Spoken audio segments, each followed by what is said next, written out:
Hello, everyone. It's day number 20. Can you imagine that? 10 more days. I am on the back end of this beautiful Go Live challenge that I've wanted to do of dropping from my head into my heart.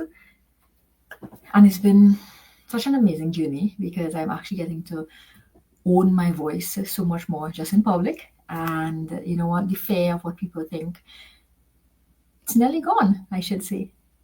And it's gone because I respect anyone's opinion just the same way these are my opinions, right? So today I wanted to just talk about learning to love your life and your journey fully. And growing up, and even sometimes now, right?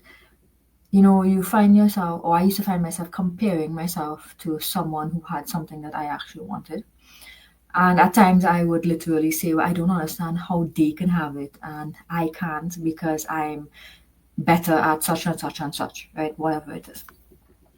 And I'm learning more and more to be present in my own journey.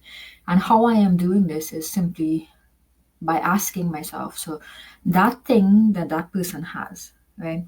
They have it because they are on their specific journey. And in their relationship with their God, this is what they're experiencing, right? So the question I ask myself is, do I want that thing that they have at the expense of their journey? As in, do I want their journey or do I just want the thing that they have? Now, of course, I just want the thing that they have. I don't want their journey because there are a lot of things, a lot more things that they have that I do not want in terms of attitude, mindset, dreams, goals, family, you name it, right? So it makes me realize that if they're getting that thing, it's because that's part of their journey. So it started to bring me back to, hey, if I cannot accept their full journey to say that I want that thing they have, then I need to learn to accept my full journey and know that I also will achieve that same thing within the time frame of mine.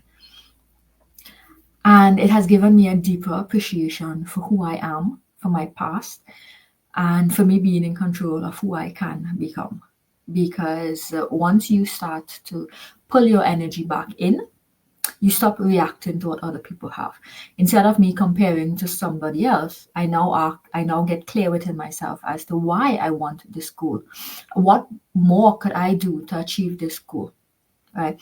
But in the comparing energy and criticizing energy, because most of the times when you compare, you criticize, you don't feel good. You lower your energy because you now are starkly aware that you do not have this thing that you want, right? But that person does. So you actually lower your energy. So for me, I've learned that keeping my energy high is the most important thing. And it's not about being fake and it's not about doing these affirmations where, oh, I have this, I have this, I have this, right? It's more about stepping into a higher frequency of how would I feel when I actually achieve this? And somehow your energy starts to raise because you start to imagine, well, I have it, so I feel really good, I feel accomplished, I feel proud. And in that energy, that's how you start to attract and manifest these things to come, right? And when I started to stop looking at them, whoever they are, and start looking at me, I realized that the way they manifested it was definitely not by looking at me. They were doing something between themselves and their creator. So the more you focus on yourself and stop focusing on others, the faster you're going to actually reach your goal. And you do that by learning to love your own journey, every aspect of it, the good, the bad, and the indifferent, because that's all you have in the end. We fight, we go for titles and we go for all these different things. But in the end, on that deathbed, you have none of that.